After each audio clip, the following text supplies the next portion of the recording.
Here's another live performance from the national award-winning 95 WIIL Rock Studio East. You can stream live video of WIIL Rock Studio East performances on the Studio East page at 95willrock.com.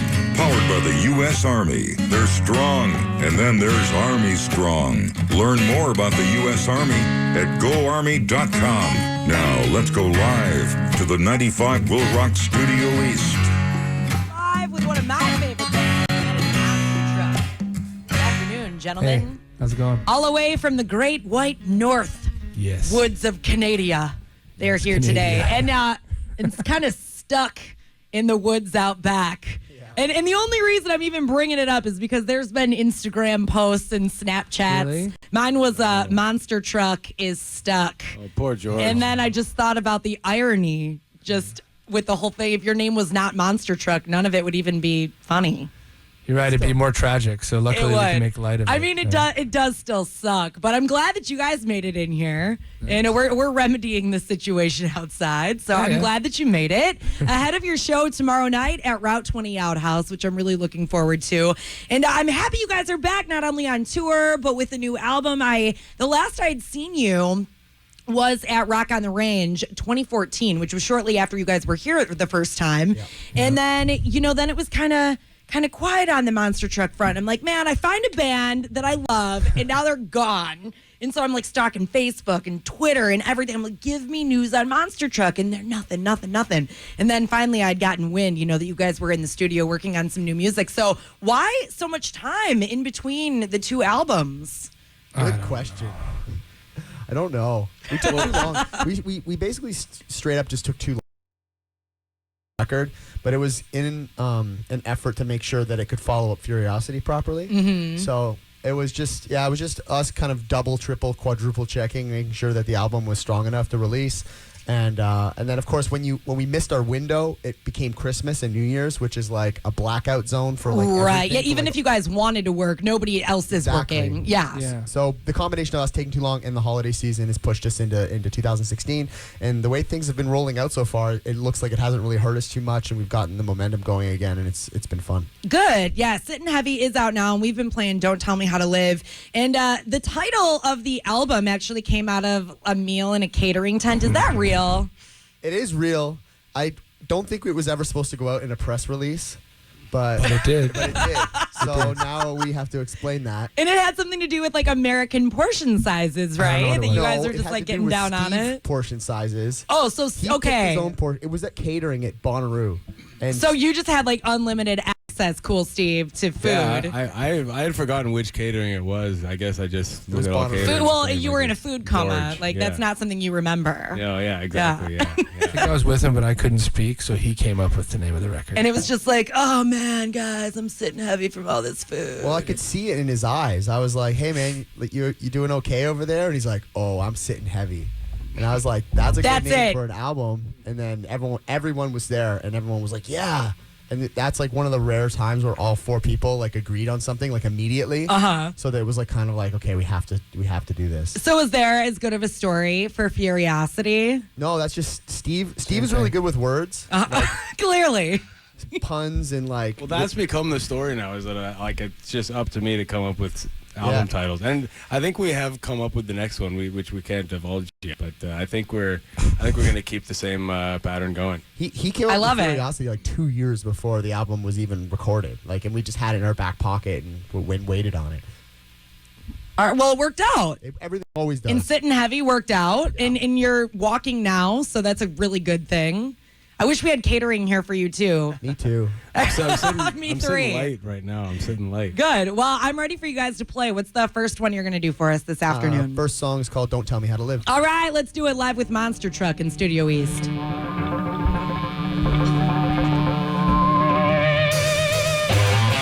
I'm a story of a man who makes his way on his own.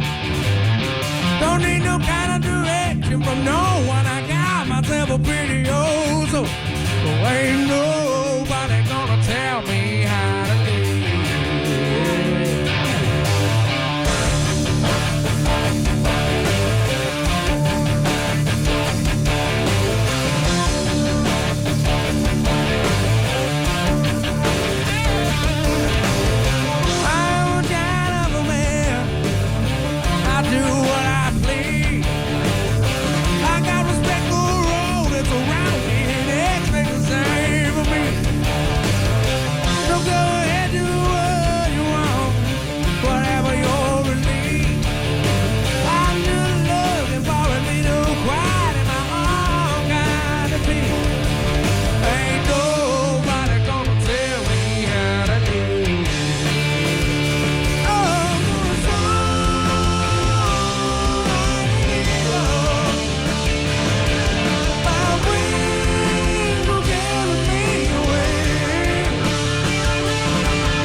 95 Will Rock, the rock station, live in Studio East with Monster Truck. You know that one. And they're plugged in today. Usually we have bands play acoustic in here, which you know, that's what you did last time you were here. So it's cool that we're turning it up a notch this afternoon. I like it. Especially on a Thursday, getting the weekend going a little early. Excited to see you these guys tomorrow night at Route 20 Outhouse. Tickets are available. It is an 18 and over show. You can hit route20outhouse.com to get your tickets in advance. If you do, you're going to save yourself a couple of bucks, buy yourself an extra beer with that, or else you can get them tomorrow night at the door. And, you know, anytime I talk about you guys, I always say that you're a band to see live. Not that the records aren't awesome, but there's a whole different energy seeing you guys live. Do you find that it's challenging when you're in the studio to kind of convey that energy onto, you know, a record in the studio, or do you kind of create a live atmosphere when you're in there to be able to do that? I think we've found it challenging in the past. I think a lot of what we've learned in the first two, we've done 4 albums, like 2 EPs, 2 full lengths. I think a lot of what we've learned about those records is going to kind of really help us with the next one. And I think there is kind of maybe something a little bit missing from our studio albums, and I'd rather it be that people are more impressed with the live show than the records, because that's our main jam anyways. That's what we're selling, is the concert. So it leaves us somewhere to go kind of from here with the next album. And there's a lot of little things we've learned about recording in the studio, like kind of tracking live off the floor and like sticking to a more organic approach as opposed to kind of tacking everything on top of the next thing. And so taking all that information and that knowledge that we've gained and experience and kind of allowing ourselves to grow, it'll probably be really beneficial for the next record. That's good. And, you know, like you said, too, you want people to see you live. That's what you're selling. And it's better if people are hearing the music on an album, going to see you live, that it's like, wow, rather than the other way around, which you see a lot, too, is you hear a band that sounds amazing on an album. There's a lot of tricks to make you sound good. And then you go and see them live and you're like, oh, that was a disappointment. And at least then at the end of the show, they're getting your album and they're bringing something home with them. Exactly. Which is a good thing, too. That's kind of what, and I'm pretty happy with it from that angle. Like, it's, I think the albums are great, and I think even if you hear us, like in this tour, we've been playing a lot to new people, right? So they're hearing us for the first time live. So I think they take the record home and they're not at all disappointed with it, but it leaves them wanting to come back and see us again, which is exactly what we're going for. Good. Now, yesterday we had Blackstone Cherry here in the studio, and they were talking about how they do really well overseas in the UK, and I know you guys were over there and are heading back in a couple of months, and kind of being in that same vein of like a bluesy, classic, almost southern sound. You know, they definitely kind of incorporate more of that. But, you know, kind of being in the same vein as that, do you find the same welcome as they're getting over in the UK as just being really kind of warm and welcome, and you're seeing big crowds and shows over there too? Yeah, I think we even saw a quicker progression with the band over in the UK and Europe than we did even in Canada. Really? Yeah, and that's where you're from. Yeah, I mean, we definitely haven't gotten it to the level over there that we have in Canada, but it was definitely like took less shows to like be like, wow, we're playing to 400, 500 people. You know, the couple times, there was actually the first couple headline shows we did in Germany, we were shocked, you know, kind of playing these rooms where like the majority of the audience doesn't even speak English and they're singing along to the songs. Wow. It was overwhelmingly positive. Like, we really were excited to do that and have that kind of reception. And it's kind of mind-blowing to, you know, travel all that way and only, you know, maybe to have done 2 or 3 opening slots and then go to these places and have this like overwhelming response from, you know, on the other side of the planet. So yeah, so I wonder what it is over there that they are taking, like they take so well to this sound. I don't know. It's awesome. It is, but it's just it's a whole different thing. It seems. Yeah, they definitely have just an innate passion for rock and roll music, and I'm not sure that it's even just rock and roll music. I think it's all forms of live music. Music in general, yeah. And it's just very spread out over all the genres equally, as opposed to maybe in North America where it's kind of drifted a little bit more to the electronic side. I think it's still very a very broad spectrum and a lot of like open minds that kind of like to listen to all kinds of music. Yeah, well, that's cool. I mean, as long as they're listening, it's a good whatever it is about it, right? Yeah. Now, I often in my head put these two words together, and I've been thinking about it recently that this is what I want. So I hope you can deliver this for me one of these days.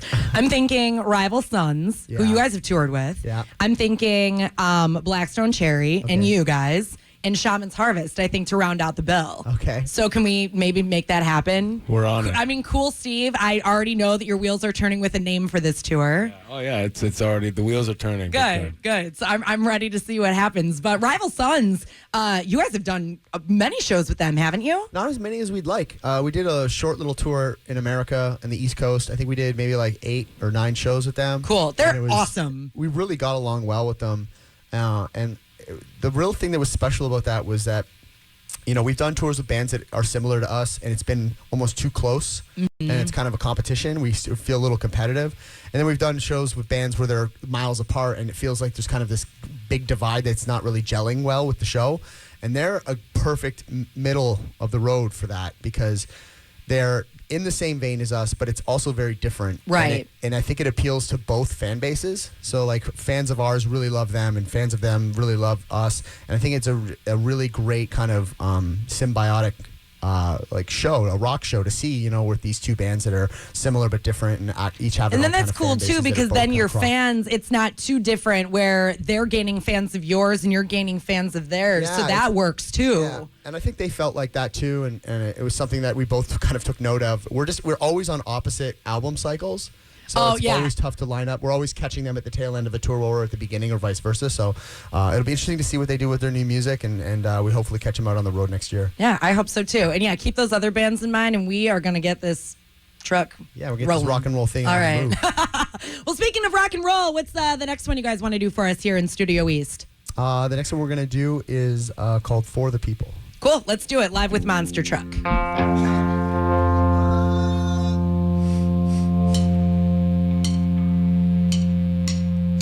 Of the people, by the people, for the people, tell everyone we will rise up to fight your evil. We people will overcome, yeah.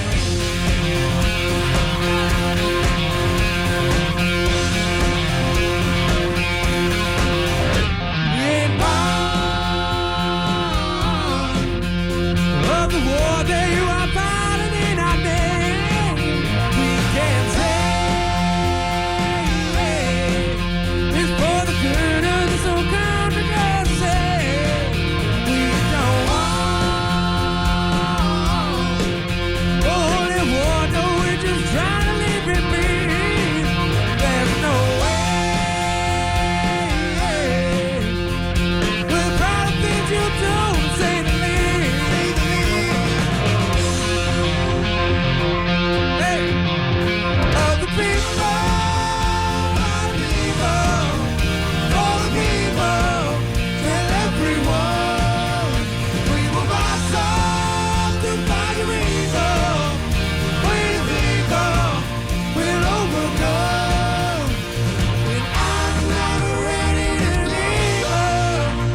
95 Will Rock, the rock station, live in Studio East with Monster Truck playing tomorrow night at Route 20 Outhouse in Sturtevant. Route20outhouse.com. Get your tickets. There's a link also at 95willrock.com. I know you guys are playing with Wilson tomorrow night. Is that are you guys on tour with them, or is that just like a one-off thing? Kinda. Yeah, it's been a couple shows. Okay. We've been crossing paths with everybody. Really? So we've been on tour for about 4.5 weeks now. We've hit up a bunch of festivals. We've done a bunch of opening slots for Blackstone Cherry and Volbeat. We've crossed paths with Shinedown, POD. We're going to be playing with Rob Zombie in a week. And then we got Rock on the Range, Northern Invasion. We just did Carolina Rebellion and Welcome to Rockville. It's basically just the biggest mixed bag of American touring you could ever put together in a 6-week span. Yeah, I guess so. But that's cool. You're getting out. You're playing in front of a lot of people. Yeah. And then, that's got to be cool in between the festivals to do smaller club shows like you're doing here tomorrow, which we appreciate. Yeah. Because all the festivals here are, we've got one in July. But other than that, Northern Invasion is 8 hours that way, and Rock on the Range is 6 hours that way. Carolina Rebellion, now we're talking 14, 15 hours. So I'm glad you're making us head up north this weekend. Us too, yeah. So, we make sure that we do it in the least efficient way possible. Oh, of course. Whatever Of can course. burn If you the look most at the amount map, of gas. it's just like, it's not even probably a shape. No, it looks like this weird kind of demented star. Right. That's usually how When they you first look. got an Etch-a-Sketch and didn't really know what you're doing. What? You're like, when you got an Etch-a-Sketch for the first time, you don't know Yes. what you're doing. You're like, how did I make a diagonal line? And that, maybe that is Booking how engines. the birth of booking Yeah. began. Yeah. I don't know. But we're happy you're here today. Thank you guys for coming in. Thank and you. hopefully Thank we're you. all set out there. Want to thank Jensen Towing. I think they got you. They got you Thank you, unstuck. Jensen There's Towing. your sponsorship. Also want to thank the U.S. Army for making this happen today. And if you have not picked up their new albums yet, Sittin' Heavy and Furiosity, you can pick up both tomorrow night at Route 20 Outhouse. And we will see you with the show. Thanks again, guys. We'll see you tomorrow. 95 Will Rock, the rock station. 95 Will Rock, Route 20 Outhouse in Sturtevant. This Friday. Monster Truck. Hey, this is Jared from Monster Truck. Monster Truck with Wilson and Imperial Fall. Saturday, June 25th.